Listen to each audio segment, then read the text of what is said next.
श्री संत सद्गुरू बाळूमामा प्रसन्न. नमस्कार श्रोते हो. आज आपण श्रवण करत आहात श्री संत सद्गुरू बाळूमामांची अमृतवाणी. हा संदेश तुमच्या मनात मामांबद्दल भाव आहे, श्रद्धा आहे, म्हणूनच तुम्ही उघडला आहे. मनापासून विश्वास ठेवा देवांवर.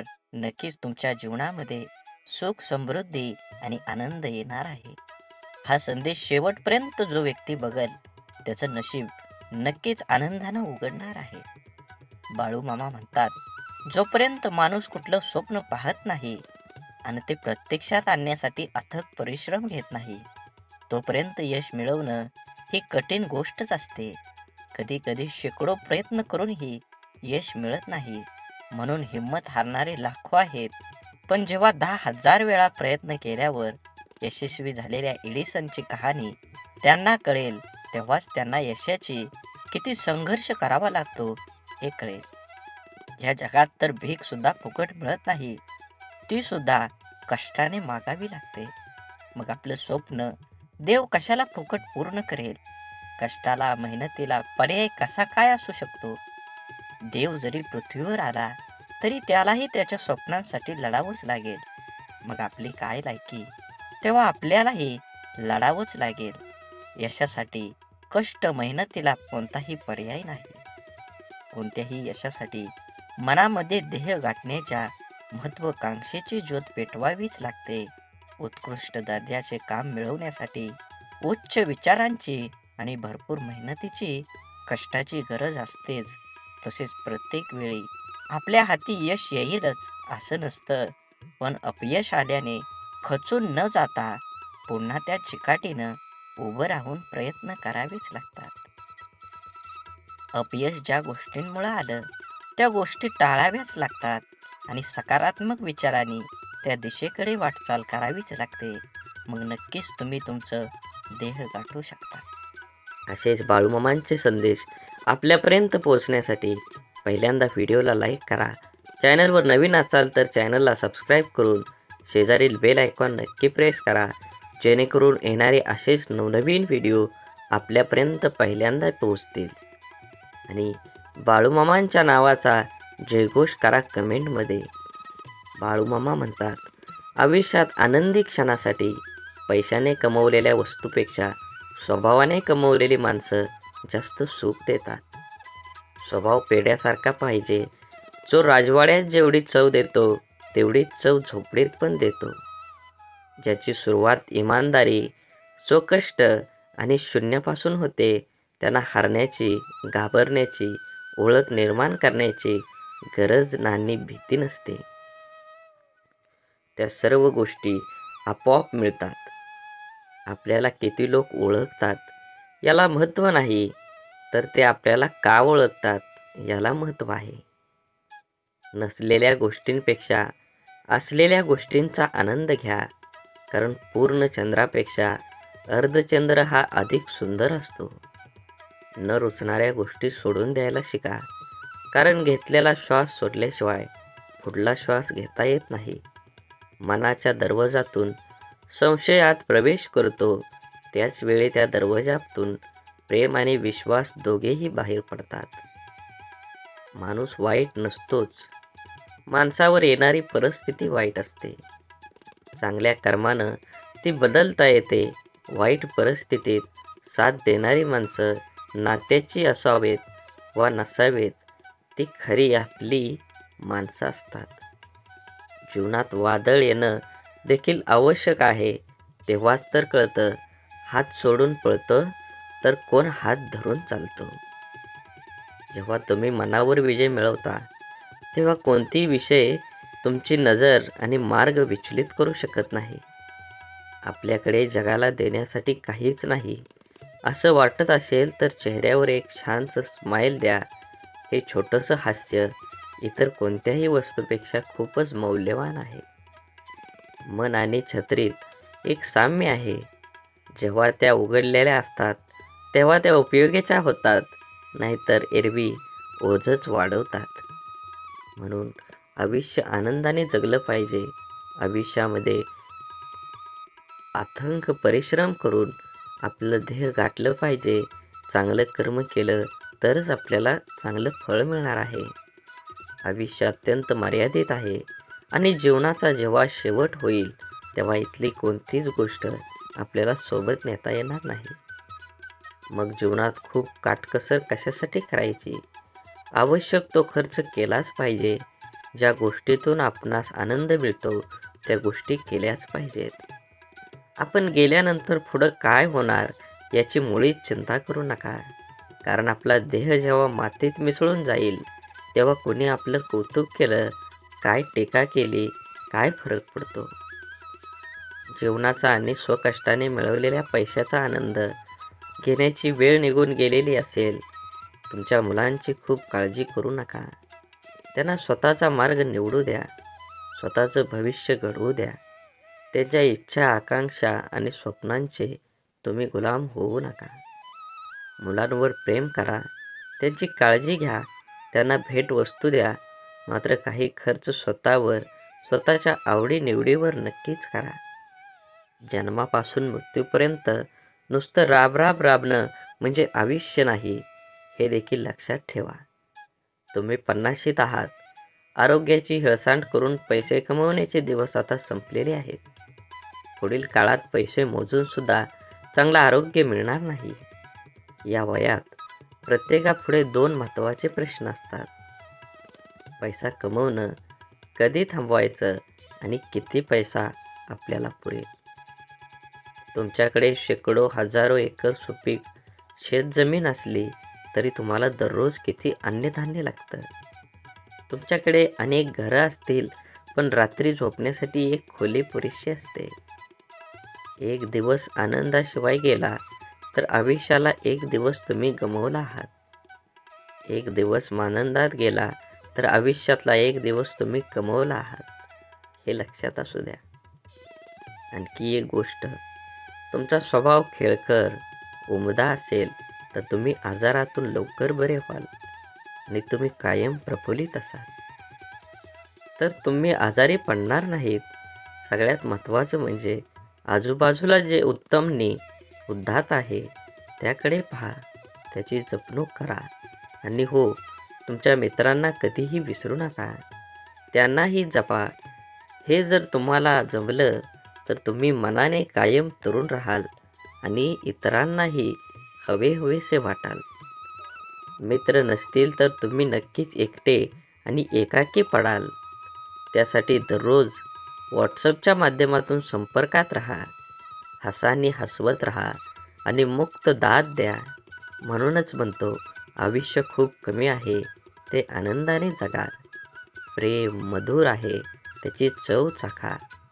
क्रोध घातक आहे, त्याला गाडून टाका. संकटे ही क्षणभंगूर आहेत, त्यांचा सामना करा. डोंगराआड गेलेला सूर्य परत दिसू शकतो, पण माथ्याआड गेलेला जिवलग परत कधीच दिसत नाही. नाती जपा, एकमेकांना आदर प्रेम द्या, नाहीतर आयुष्य हे क्षणभंगूर आहे, कधी संपेल कळणारही नाही. म्हणून नेहमी आनंदी राहा, आनंदी राहा आणि सर्वांना आनंदाने जगण्याचा प्रयत्न करा. कोण काय बोलणार हे आपण ठरवू शकत नाही, परंतु त्यावर काय प्रतिक्रिया द्यायची हे आपणच ठरवू शकतो. ज्या गोष्टी प्रत्यक्षपणे समोरच्या व्यक्तीला बोलता येत नाही त्या गोष्टी टोमणे मारून ऐकवण्याची सवय काही लोकांना असते. काही लोकांना मजाकमध्ये मनातलं बोलून घेण्याची सवय असते. समोरच्या व्यक्तीला जर राग आला तर मी मजाक केली असं बोलून विषय संपवायचा. एखाद्या व्यक्तीस लज्जित करण्यासाठी, दुःखी करण्यासाठी अनेकदा टोमणे आणि मजाक यांचा वापर केला जातो. सरळ बोलण्यापेक्षा एखाद्याला आडवं बोलणं, शब्दांचा टोला मारून अप्रत्यक्षपणे खिल्ली उडवणं, चेष्टा मजाक करणं यामध्ये काही लोकांना खूप आनंद मिळतो. आपण काय बोलतो यावरून आपली पात्रता ठरते, कोणाबद्दल बोलतो याची नाही. कधी कधी टोमणं हे चांगल्या हेतूने पण असतात, परंतु बोलण्याचा हेतू वेगळा आणि ऐकणाऱ्यांचा वेगळा झाला की गैरसमज होतात. त्यामुळे त्याचा परिणाम होतो. एखाद्याची एखादी गोष्ट पटत नसेल तर प्रत्यक्ष बोलावे, तेही आपल्याला तेवढा अधिकार असेल तर. एकच नियम सगळ्यांना लागू होत आहे. आपण जितकं आपल्या शरीराविषयी जागरूक असतो तितकंच आपल्या मनाविषयी नसतो. त्यामुळं जेव्हा अनपेक्षित परिस्थिती आपल्या समोर येते तेव्हा आपला गोंधळ उडतो. आपल्यासाठी काय योग्य काय अयोग्य आहे हे आपल्याला पटकन ठरवता येत नाही. आपल्या शरीरात ज्याप्रमाणे बदल होतात त्याचप्रमाणे आपलं मन सुद्धा बदलत असतं. शरीरातील बदल अदृश्य रूपात असल्यामुळे आपल्यावर लवकर लक्षात येतात, तर मनातील बदल अदृश्य असल्या कारणाने त्याच्याकडे आपण हवं तितकं लक्ष देत नाही. हेच कारण आहे जेव्हा अनपेक्षित परिस्थिती समोर येते तेव्हा आपली मानसिक स्थिती बिघडते. वेळ लागल्यावरच मनाची आठवण होते तोपर्यंत शरीराच्या एका कोपऱ्यात आपण त्याला बंद करून ठेवतो. प्रत्येक व्यक्तीचं आयुष्य दुःख, संकट, पराभव, अपमान आणि वेदनेत भरलेलं असतं. परंतु ज्याने आपल्या मनाला समजून घेतलं त्या व्यक्तीचं जीवन अपयश, अपमान, दुःखाने भरलेलं असूनही त्यांना आनंदी, शांत जीवन जगता येतं. आपल्या संपूर्ण जीवनावर जी गोष्ट हुकूमत गाजवते ती म्हणजे मन. संपूर्ण शरीरावर, इंद्रियावर, एकंदरीत आपल्या संपूर्ण जीवनावर राज्य करणारा राजा माणूस कोण असेल तर ते आपलं मन आहे. मनाच्या शक्तीच्या जोरावर माणूस चंद्रावर आपलं पहिलं पाऊल टाकू शकतो. ज्याला आपलं मन सांभाळता आलं नाही तो आयुष्यात हार मानून आत्महत्या करून आपलं जीवन संपूर्ण हे जग सोडून जातो. ज्याच्यावर ताबा मिळवणं कठीण ते मन, पण सरावाने, निश्चयाने आणि ध्यानाने मनावर ताबा मिळवला तर जीवनात इच्छित गोष्टी, यश, आनंद हवं ते मिळवून देणारं सुद्धा मनच आहे. मन चंचल आहे, पण रोजच्या सरावाने ते हळूहळू शांत व्हायला लागतं. प्रत्येक गोष्टीचं मूळ मन आहे. मनाला समजून घेतलं तर जीवनाचे वटवृक्षात रूपांतर होईल. शांत, स्वस्थ, आनंदी जीवन जगण्यासाठी शरीराचा घाम आणि मनाचा मळ रोज निघाला पाहिजे. जीवनात मन आणि मित्राची भूमिका ही आरशासारखी असावी. आपल्या रोजच्या जीवनात अत्यंत छोटीशी पण खूप उपयोगाची वस्तू म्हणजे आरसा, ज्यात आपण आपलं प्रतिबिंब बघत असतो. जसं आपण आपलं बाह्य शरीर, रूप, वेशभूषा, केशभूषा बघण्यासाठी आरसा बघतो, तसंच आपल्या अंतर्मनात खरं स्वरूप बघण्यासाठी मनाचा आरसा असावा. परंतु कधी कधी आपलं मन ही एखाद्या गोष्टीबद्दल निर्णय घेताना गोंधळून जातं. एक मन म्हणतं एखादी गोष्ट करू योग्य आहे तर दुसरं मन म्हणतं नको करू. तेव्हा आपल्याला एक चांगला मित्र, मैत्रीण काय योग्य काय वाईट निर्णय घेण्यास मदत करू शकते. म्हणून म्हणतात ना, एक चांगला मित्र हा आरशासारखा असतो. आरशात आपण बाह्य रूप बनवतो आणि आपलं खरं अंतर्रूप, गुण अवगुण एक चांगला मित्र आपल्याला दाखवतो. आरशासारखा मित्र आपला आत्मविश्वास वाढवून आपल्यात सकारात्मक ऊर्जा निर्माण करतो. पहाटेच्या शांततेत शरीराचे डोळे मिटून अंतर्मनाचे डोळे उघडले तर आपल्या मनाच्या आरशात आपण आपलं स्वतःचं प्रतिबिंब बघू शकतो. शांत, स्वस्थ, आनंदी जीवन जगण्यासाठी शरीराचा घाम आणि मनाचा मळ रोजच निघाला पाहिजे. आधार आणि उधार दोघांनाही धार असते, जी वेळ आल्यावर गळा कापू शकते. म्हणून जीवनात आधार शोधण्यापेक्षा आत्मविश्वास दृढ केला पाहिजे. आपल्या शरीराच्या पाठीचा कणा कमजोर झाला की नीट उभं राहता येत नाही. त्याचप्रमाणे आत्मविश्वास आपल्या मनाचा कणा आहे, तो कमजोर झाला की जीवनात यश मिळवता येत नाही. नुकते जन्मलेले गायीचे वासरू काही मिनिटात उभं राहायला शिकतं. ते फक्त त्याच्या स्वतःच्या प्रयत्नामुळे. सुरुवातीला उभं राहताना ते सतत खाली पडत असतं, पण प्रयत्न सोडत नाही आणि उभं राहतं. गाय हे सगळं निमूटपणे बघत असते. आपलं आव्हानाचं जीवनाचं तसं नाही. आपल्याला तर अनेकांची साथ, सहवास, मार्गदर्शन, आधार मिळत असतो. तरीही प्रतिकूल परिस्थितीत आपण हार मानतो. एकदा एका गृहस्थाकडे त्याचा आंधळा मित्र गप्पा मारायला आलेला असतो. त्याच्या गप्पा इतक्या रंगतात की अंधार कधी पडला दोघांच्याही लक्षात येत नाही. आंधळा मित्र जायला निघाल्यावर ते गृहस्थ त्याच्या हाती कंदील देतात आणि म्हणतात, बाहेर खूप अंधार आहे, कंदील सोबत घेऊन जा. यावर तो आंधळा मित्र हसतो आणि म्हणतो, मी तर आंधळा आहे, मला अंधार आणि उजेड सारखाच, मला कंदिलाचा काय उपयोग. तेव्हा ते गृहस्थ म्हणतात, हा कंदील तुझ्यासाठी नाही, डोळस माणसांसाठी आहे. ज्या कंदिलामुळे तुला कोणताही धडकणार नाही. त्याला ते पटलं आणि तो कंदील घेऊन रस्त्याने चालू लागला. मात्र थोड्या वेळात एक माणूस त्याला येऊन धडकतो. तेव्हा तो ओरडतो, अरे कोण आहेस, तुला माझ्या हातातला पेटता कंदील दिसत नाही का. त्यावर धडकलेला माणूस म्हणतो, अरे बाबा, तुझा कंदील विझून गेला आहे, हे तुझ्या लक्षात नाही का आलं. त्याचं ते शब्द ऐकताच आंधळा माणूस हसला आणि म्हणाला, नाही लक्षात आलं, पण आज एक गोष्ट मात्र कळाली, उसना घेतलेला उजेड फार काळ आपल्या उपयोगी पडत नाही. त्यासाठी स्वयंप्रकाशितच व्हायला हवं. आधारापेक्षा जीवनात आत्मविश्वास असायला हवा. म्हणून जीवनात खूप वेळेस आपण एखादी गोष्ट मिळवण्यासाठी खूप प्रयत्न करतो, तरीही ते आपल्याला मिळत नाही. आणि एखाद्या व्यक्तीला तीच गोष्ट कुठलाही प्रयत्न न करता सहज मिळून जाते. तेव्हा आपला देवावरचा विश्वास कुठंतरी कमी होतो. परंतु एक त्रिलाख सत्य आहे, या दुनियेत कुठलीही गोष्ट विनाकारण घडत नाही. कोणालाच कर्मापेक्षा कमी किंवा जास्त काहीच मिळत नाही. हे जर आपण समजून घेतलं आणि स्वीकारलं तर जीवनात सुखदुःख, यश अपयश सर्वच गोष्टी सहज स्वीकारल्या सोप्या जातात. आज आपण जे काही आहोत ते आपण भूतकाळात केलेल्या कर्माने आहोत आणि आज वर्तमानात जे कर्म आपण करू हेच भविष्यात समोर येणार आहे.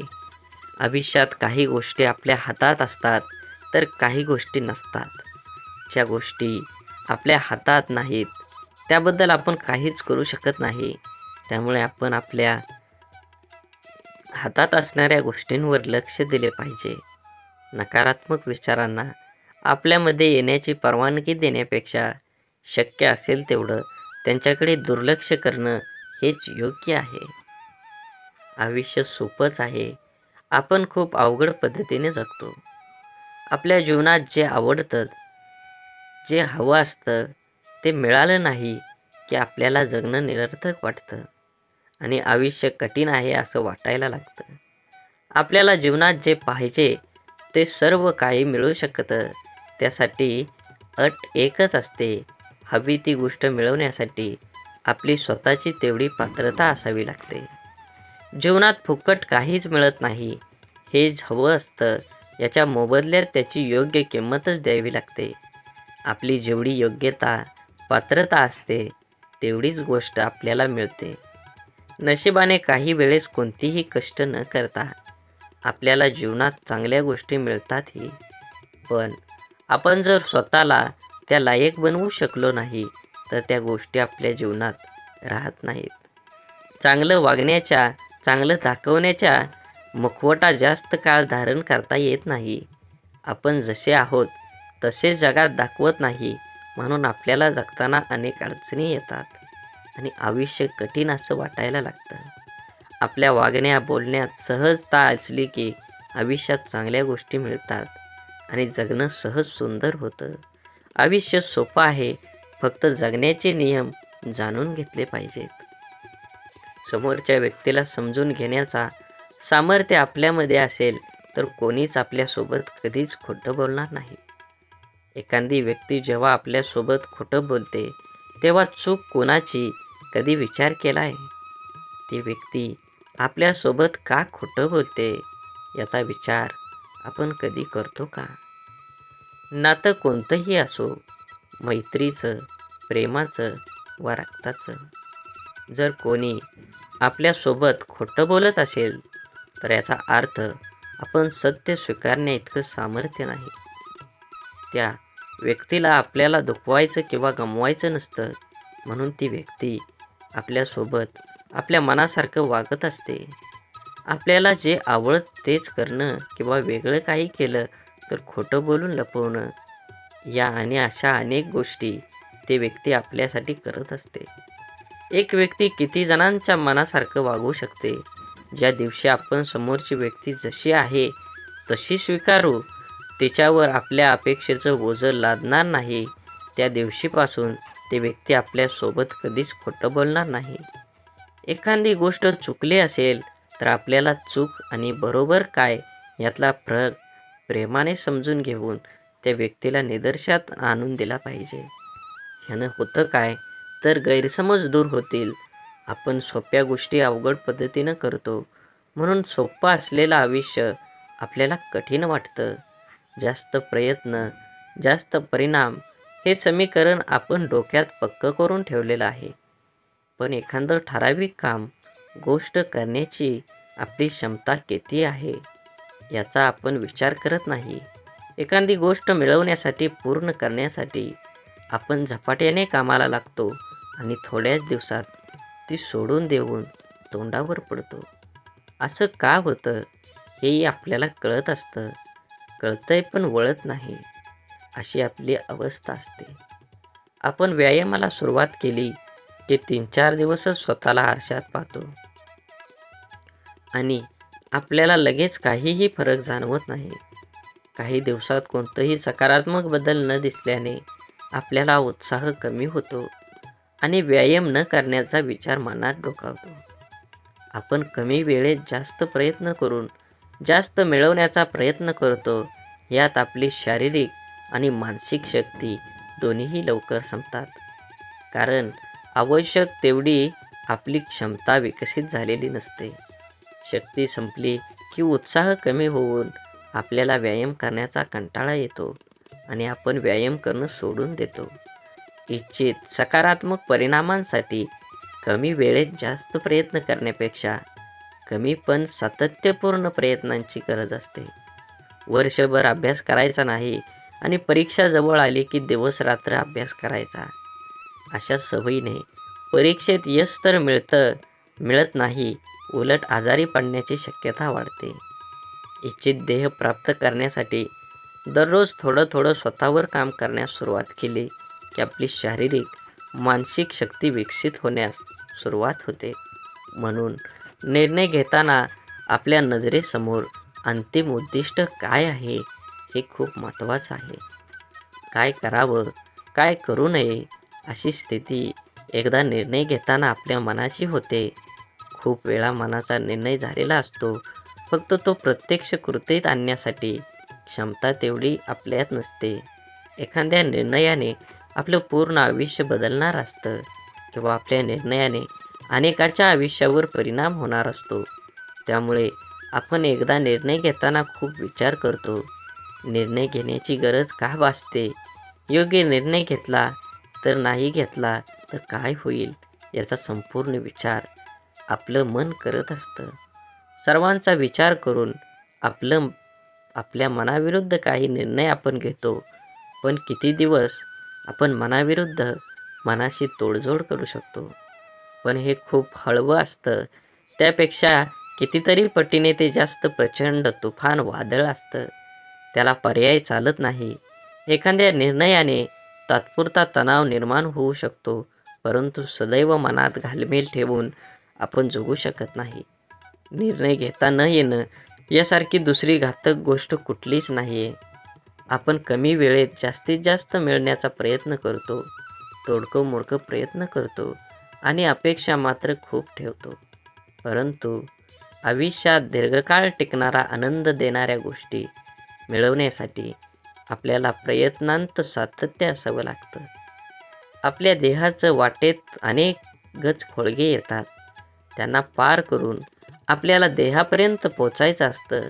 देहाच्या वाटेवर चालताना येणारा प्रत्येक अडथळ्यामागे एक धडा आपल्याला शिकायला मिळतो आणि ही शिकवणच आपली शारीरिक, मानसिक शक्ती विकसित करते. त्यामुळं पुढचं एक एक पाऊल टाकणं सोपं जातं. देहापर्यंत पोचण्याच्या प्रवासात येणारी संकट, अडचणी यांना आपण कसे हाताळतो यावर पुढचा मार्ग अवलंबून असतो. या प्रवासात आपण स्वतःला घडवत असतो. एक विशिष्ट ओळख आपलीच आपल्याला होते. नवीन गोष्टी अनुभव समोर येतात आणि आपलं डोकं त्या दृष्टिकोनातून विचार करायला लागतं. काय करावं, काय करू नये ही महत्त्वाची शिकवण आपल्याला मिळते. आपण ठरवलेल्या देहाच्या प्रवासात खरा आपला व्यक्तिमत्व विकास होतो. मनाला आत्मविश्वास निर्माण होतो. स्वतःची स्वतःला खरी ओळख होते. म्हणून जीवनात जीवन एक अभ्यासक्रम आहे, परंतु यात सर्वांसाठी रोज नवीन आणि वेगळा पाठ असतो. मग आपण इतरांचाच बघून जगत राहिलो तर जीवनात पास होणार आहोत का?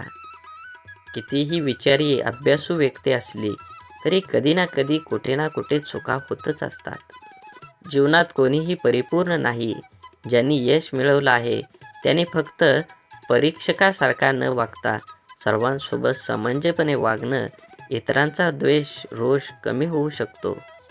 काही समस्या, अडचणी या सतत मसलीने सोडवता येतात.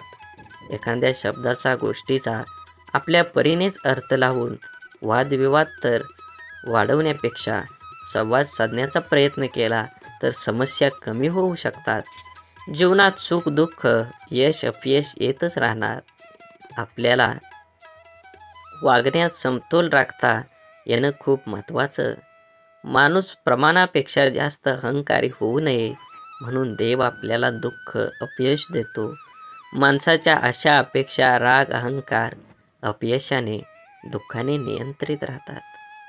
काय चुकीचं आहे हे बघण्यापेक्षा, कोण चुकीचं आहे बघण्यापेक्षा बरोबर काय होईल हे जास्त महत्त्वाचं आहे. बोला बोला बाळूमामांच्या नावानं चांग भलं. झाडे लावा, झाडे जगवा, माती वाचवा, पाणी वाचवा, सेव्ह अर्थ. आणि मनात मामांबद्दल आणि देवाबद्दल भाव असेल तर नक्कीच चॅनलला सबस्क्राईब करून व्हिडिओला लाईक करा आणि कमेंटमध्ये बाळूमामा प्रसन्न लिहायला विसरू नका. धन्यवाद.